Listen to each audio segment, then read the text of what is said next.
અત્યારના તાજા હવામાન સમાચાર જાણીએ તો મિત્રો થઈ જાજો તૈયાર, કારણ કે રાજ્યમાં આગામી 3 કલાકમાં હવામાન વિભાગની અત્યારની લેટેસ્ટ મિત્રો નવી નક્કોર આગાહી સામે આવી છે।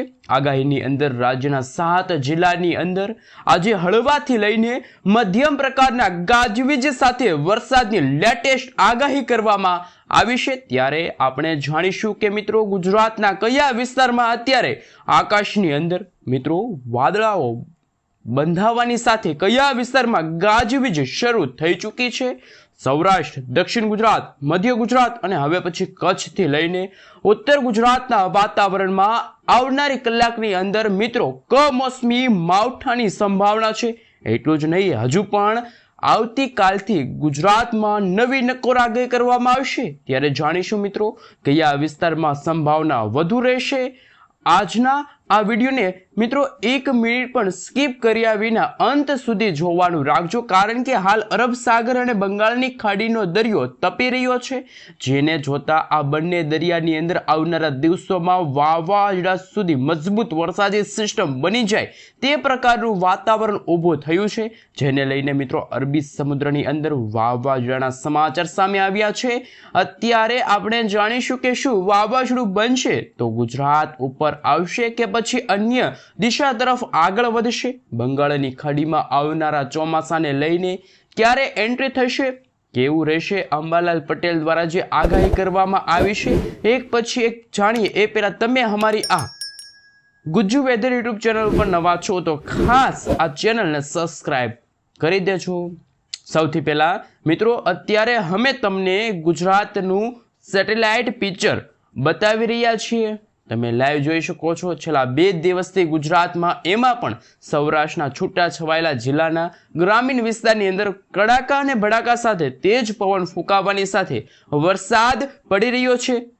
તમે જોઈ શકો છો અત્યારે સૌરાષ્ટ્રની અંદર કેટલાક વાતાવરણીય આકાશમાં વાદળો બંધાઈ રહ્યા છે અને તમે લાઈવ જોઈ શકો છો। એમાં પણ ખાસ વાત એ રહી કે મિત્રો ગીર સોમનાથના જિલ્લામાં તમે નજર કરી શકો છો તો ગઈકાલે વિસાવદરની અંદર તો ધારીથી લઈને જે નીચે ગ્રામીણ વિસ્તારો છે તે તમામે તમામ પંથકોમાં આકાશમાં વાદળાઓ બંધાણા હતા અને માત્ર 2 થી 3 કલાકમાં સૌરાષ્ટ્રની અંદર પણ, જેમાં ભાવનગર છે, અમરેલી, બોટાદ, અમુક જુનાગઢ સુધીના જે ગીર સોમનાથના અને રાજકોટ સુધીના વાતાવરણની અંદર મિત્રો કમોસમી વરસાદ માવઠું થવાની સંભાવના અત્યારે વધી રહી છે। એટલું જ નહીં, અન્ય તમે સેટેલાઇટની અંદર પણ જોઈ શકો છો મિત્રો દક્ષિણ ગુજરાતના વાતાવરણની અંદર પણ આકાશમાં વાદળછવાયું વાતાવરણ જોવા મળી રહ્યું છે। શકો છો આવનારી 15 તારીખના રોજ વર્ષ 2026નું પ્રથમ વાવાઝોડું બંગાળની ખાડી અને અરબી સમુદ્રની અંદર સક્રિય થતું જોવા મળી રહ્યું છે। જી હા દર્શક મિત્રો, તમે જોઈ શકો છો પ્રી મોન્સૂન એક્ટિવિટીના ભાગરૂપે અને જે રીતે ગુજરાતમાં ગરમી અને ઉકળાટનું પ્રમાણ વધી રહ્યું છે, એવી રીતે અરબ સાગરનો દરિયો અને બંગાળની ખાડી તપી રહી છે। એમના કારણે ગુજરાતમાં આ મે મહિનાના અંતિમ અઠવાડિયાની અંદર વાવાઝોડા સાથે વરસાદની રહેશે આગાહી। લાઈવ તમે જોઈ શકો છો મિત્રો 16 તારીખના રોજ કેરળના દરિયાઈ કાંઠે આ વર્ષનું પ્રથમ વાવાઝોડું, વર્ષ 2026નું પ્રથમ વાવાઝોડું કેરળના દરિયાઈ કાંઠેથી આગળ ઉત્તર દિશા તરફ વધી રહ્યું છે, જેમના કારણે ગુજરાતના દરિયાઈ કાંઠાના ભાગોમાં પણ આંધી, તોફાન, વંટોળની જેમ તોફાની પવનો ફૂંકાશે। ગુજરાતના દરિયાઈ કાંઠે 60 થી લઈને 70 કિલોમીટર પ્રતિ કલાકની ઝડપે તોફાની પવનો ફૂંકાવાના છે।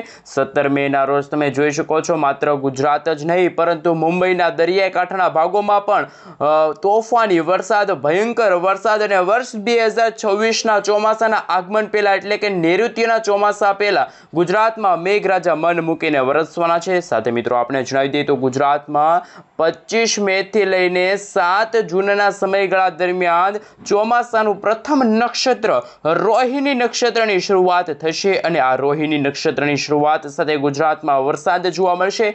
એમના કારણે ગુજરાતમાં આ વર્ષનું ચોમાસું થોડુંક નબળું હોય તેવા હવામાન સમાચાર પણ સામે આવી રહ્યા છે। ગુજરાતના જાણીતા હવામાન નિષ્ણાત અંબાલાલ પટેલના જણાવ્યા અનુસાર ગુજરાતમાં ચોમાસાનું આગમન 8 જૂનથી લઈને ખાસ 15 જૂન દરમિયાન થવાનું છે, પરંતુ વાતાવરણીય અસ્થિરતા અને તમે લાઈવ સેટેલાઇટ વ્યૂના મદદથી જોઈ શકો છો ગુજરાતનું વાતાવરણ તો બિલકુલ ચોખ્ખું છે, પરંતુ અત્યારે મધ્ય ભારતના ભાગોમાં જેમાં ગ્વાલિયર અલ્હાબાદનો વિસ્તાર છે, દક્ષિણ ભારતના ભાગોમાં જેમાં હૈદરાબાદ છે, બંગાળની ખાડીમાં જે સાયક્લોનિક સર્ક્યુલેશનવાળી મજબૂત વરસાદી સિસ્ટમ બની છે, એમના કારણે ગુજરાતમાં ગમે ત્યારે વાતાવરણમાં અસ્થિરતા, વાદળછવાયું વાતાવરણ અને મેઘગર્જના શરૂ થાય તેવા દ્રશ્યો પણ સામે આવી રહ્યા છે। સાથે સાથે મિત્રો તમે લાઈવ જોઈ શકો છો અમદાવાદ હવામાન વિભાગ તરફથી ગુજરાત રાજ્યનો નકશો છે જાહેર કરવામાં આવ્યો છે, કયા વિસ્તારની અંદર કમોસમી વરસાદ પડશે, આવનારા દિવસોની અંદર ગુજરાતનું હવામાન કેવું જોવા મળવાનું છે એમના વિશે પણ થોડીક વિગતવાર માહિતી મેળવી લઈએ। તો તમે જોઈ શકો છો અત્યારે સૌરાષ્ટ્રની અંદર જેમાં ભાવનગરના દરિયાઈ કાંઠાના વિભાગની સાથે પાલીતાણા છે, બોટાદના વિસ્તારની સાથે વલભીપુર છે, મોરબીના ઘણા બધા વિસ્તારો છે, સાવરકુંડલાના વિસ્તારો છે, જૂનાગઢના જે વિસ્તારો છે, અમરેલી ગીર સોમનાથના વિસ્તારોમાં, રાજકોટ સુધીના બોટાદ વચ્ચેના જિલ્લાઓની અંદર પણ છૂટો છવાયેલો હળવો કમોસમી વરસાદ તો પડવાનો છે। અત્યારની હવામાન વિભાગની લેટેસ્ટ આગાહી પણ સામે આવી છે, વરસાદ પડવાને લઈને આગાહી સામે આવી છે। અન્ય વિસ્તારની જો વાત કરવામાં આવે તો તમે જોઈ શકો છો એટલું જ નહીં પરંતુ પૂર્વ ગુજરાતના ભાગોની સાથે સાથે તમે દક્ષિણ ગુજરાતના ભાગોની અંદર પણ જેમાં છોટાઉદેપુર છે, હવે પછી તાપી છે, નર્મદા છે, તો ઉત્તર ગુજરાતના કચ્છના ભાગો છે, બનાસકાંઠા, સાબરકાંઠા, અરવલ્લી, મહીસાગર, દાહોદ લાગુના વિસ્તારમાં પણ વાતાવરણીય અસ્થિરતા અને થંડરસ્ટોર્મ એક્ટિવિટીને લઈને તીવ્ર મેઘગર્જના, એમાં પણ મિત્રો સૌરાષ્ટ્રના અમુક વિસ્તારોમાં તો જાણે વાવાઝોડું ફૂંકાઈ રહ્યું હોય, ધોધમાર વરસાદ પડી રહ્યો હોય, એકલ દોકલ વિસ્તારમાં વરસાદની સંભાવના છે। મિત્રો પૂર્વ ગુજરાતના ભાગોની અંદર જો વાત કરવામાં આવે તો આવનારા દિવસોમાં ગરમી અને ઉકળાટનું પ્રમાણ વધશે, સામાન્ય હવામાન જોવા મળવાનું છે। આજે અને આવતીકાલે પણ ગુજરાતમાં છૂટો છવાયેલો વરસાદ છે, પરંતુ 9 તારીખના રોજ કચ્છના ભાગોમાં હીટવેવ, ગરમી અને ઉકળાટનું પ્રમાણ વધી જશે। 9 મે પછીના દિવસોની અંદર રાજ્યના જુદા જુદા વિસ્તારોની અંદર જુદા જુદા તાલુકાની અંદર ગરમીનો નવો રાઉન્ડ શરૂ થઈ રહ્યો હોય તેવા દ્રશ્યો સામે આવશે। હવામાન વિભાગની લેટેસ્ટ આગાહી કચ્છ, સૌરાષ્ટ્રના વિસ્તારની સાથે ગુજરાતના વાતાવરણની અંદર આગામી 12 તારીખ સુધી ગરમી તમામ રેકોર્ડ તોડશે, ગરમી અને ઉકળાટનું પ્રમાણ વધતું જોવા મળવાનું છે। ભારતીય હવામાન વિભાગની લેટેસ્ટ આગાહી સામે આવી, સેટેલાઇટ ઇમેજના માધ્યમથી જાણીશું। લાઈવ મિત્રો તમે જોઈ શકો છો અત્યારે દક્ષિણ ભારતના દરિયાઈ કાંઠે વાવાઝોડા સાથે હવામાન વિભાગની આગાહી સામે આવી છે, વરસાદની આગાહી છે એ જાહેર કરવામાં આવી છે। ખાસ મિત્રો જાણી લેજો કે 9 મેથી ગુજરાતનું વાતાવરણ કેવું જોવા મળવાનું છે, વરસાદની કેવી સંભાવના છે, કોઈ ભાગોમાં ભારે વરસાદ પડશે તો આઈએમડી તરફથી પણ આગાહી અત્યારે આપી દેવામાં આવી છે। મોડેલો વિશે પણ વાત કરીશું, રાજ્યના કયા કયા વિસ્તારની અંદર તીવ્ર મેઘગર્જના સાથે તેજ પવનો ફૂંકાવાના છે, વરસાદને લઈને શું આગાહી વ્યક્ત કરવામાં આવી છે, સેટેલાઇટની અંદર તમે નિહાળી રહ્યા છો। વાદળોના બંધારણ અત્યારે ખાસ ગુજરાતમાં પણ ઘેરાતા જોવા મળી રહ્યા છે। અમરેલી જિલ્લાના ગ્રામીણ પંથકોની અંદર મિત્રો વિસાવદરનો વિસ્તાર, ધારી, તુલસીશ્યામના વિસ્તારની સાથે ડુંગરાવના વિસ્તારની સાથે સાવરકુંડલાના વિસ્તારની અંદર, પાલીતાણાના વિસ્તારની સાથે ભાવનગરથી લઈને બોટાદ, સુરેન્દ્રનગર વચ્ચેના જે ગ્રામીણ પંથકો છે અત્યારે ત્યાં પણ થોડી જ કલાકોમાં અત્યારે ગાજવીજ સાથે છૂટા છવાયેલા વરસાદની ગતિવિધિઓ વધતી જોવા મળી છે। એટલું જ નહીં મિત્રો આવનારા દિવસોની અંદર જામનગરના જે વિસ્તારો છે ત્યાં પણ તમે જોઈ શકો છો સંભાવના ઊભી થઈ રહી છે। લાલપુરના વિસ્તાર છે, કાલાવાડની સાથે રાજકોટ, ગોંડલ, જામનગર આ સાથે આજુબાજુના જે વિસ્તારો છે ત્યાં પણ મેઘગર્જના પણ શરૂ થતી જોવા મળી રહી છે। જેમ જેમ ગુજરાતમાં સમયગાળો પસાર થઈ રહ્યો છે તેમ તેમ મોડલોની અંદર જો વાત કરવામાં આવે તો તમે જોઈ શકો છો સૌરાષ્ટ્રના એમાં પણ ઘણા બધા જે ગ્રામીણ વિસ્તારો છે, જામનગર છે, રાજકોટ છે, ગીર સોમનાથના વિસ્તારની સાથે બોટાદના વિસ્તારો છે, સુરેન્દ્રનગરના વિસ્તારની સાથે ગુજરાતમાં માવઠું આ વર્ષે ભૂકા કાઢતું પણ જોવા મળવાનું છે। અને તમે લાઈવ પણ જોઈ શકો છો ભચાઉથી લઈને અંજારના વિસ્તારો છે, ઉત્તર કચ્છના ભાગોની અંદર કરાચીના વિસ્તારોમાંથી વરસાદી સિસ્ટમનું માળખું છે આગળ વધતું જોવા મળવાનું છે। ઉત્તર ગુજરાતના બનાસકાંઠા, સાબરકાંઠા અને હવે પછી રાજસ્થાન લાગુના વિસ્તારોમાં અંબાજી, ખેડબ્રહ્મા સુધીના જે ગ્રામીણ પંથકો છે, મહીસાગર છે, અરવલ્લીના વિસ્તારની અંદર વાતાવરણમાં ફરી એકવાર અચાનક જ મોટા ફેરબદલો થઈ રહ્યા છે। કોઈ ગુજરાતમાં ભારે વરસાદની સંભાવના નથી, પરંતુ ગરમી અને ઉકળાટની વચ્ચે કોઈક ભાગોમાં ઠંડક જેવું વાતાવરણ પણ જોવા મળવાનું છે। નર્મદા જિલ્લાની અંદર રાજપીપળા લાગુના વિસ્તારોમાં, મધ્યપ્રદેશના વિસ્તારોની સાથે દક્ષિણ ગુજરાતના વાતાવરણમાં, વલસાડના વિસ્તારો છે, ડાંગ છે, આહવા છે, તાપીના ગ્રામીણ પંથકોમાં વાતાવરણમાં આગામી કલાકોને લઈને ફરી એકવાર મેઘગર્જના શરૂ થઈ રહી હોય તેવા દ્રશ્યો સામે આવી રહ્યા છે। અત્યારે એવી સંભાવના છે।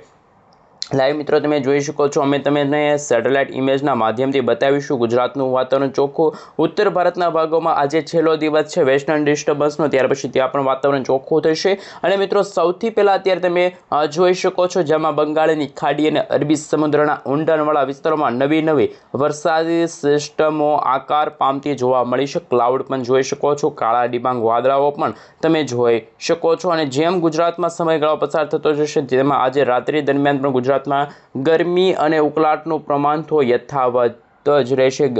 ખાસ કેરળના જે દરિયાકાંઠાનો વિભાગ છે ત્યાં અત્યારે મિની વાવાઝોડા સાથે અને વર્ષ 2026નું પ્રથમ વાવાઝોડું ત્રાટકેલું જોવા મળવાનું છે।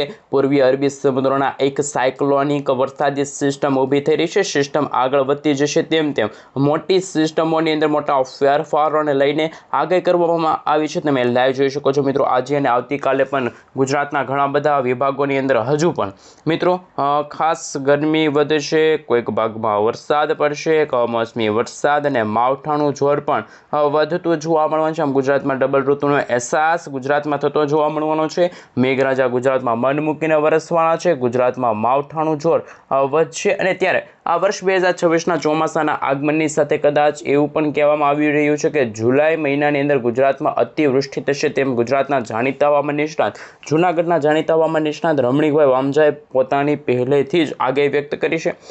ખાસ મિત્રો બંગાળની ખાડીમાં જે ચક્રવાત બનવાને લઈને અરબ સાગરના દરિયામાં ભારેથી અતિભારે વરસાદ, તો માછીમારોને દરિયો ન ખેડવા માટે ચેતવણી અને એલર્ટ પણ જાહેર કરી દેવામાં આવી છે। ગુજરાતમાં જેમ જેમ સમયગાળો પસાર થઈ રહ્યો છે તેમ બંગાળની ખાડીમાં આવનારા દિવસોમાં સાયક્લોનિક સર્ક્યુલેશનવાળી મજબૂત વરસાદી સિસ્ટમ બનતી જોવા મળવાની છે, કાં તો બંગાળની ખાડીમાં કાં તો અરબી સમુદ્રની અંદર। મિત્રો જે મોડેલો સામે આવી રહ્યા છે વિન્ડી એપ્લિકેશનના માધ્યમથી તમે જોઈ શકો છો, આ ભાગોની અંદર આ વર્ષનું પ્રથમ વાવાઝોડું બનતું જોવા મળવાનું છે। હિન્દ મહાસાગરના વિસ્તારમાં વાવાઝોડા બનવાની પણ સંભાવના છે અને ખાસ 17 તારીખના રાત્રિના દરમિયાન મુંબઈના દરિયાકાંઠે, બેંગલુરુ, બેંગલવી, હૈદરાબાદ, વિશાખાપટ્ટનમ છે, નાગપુર છે, ભુવનેશ્વરના ભાગોની અંદર ભારેથી ભારે વરસાદની સંભાવના સામે આવી રહી છે।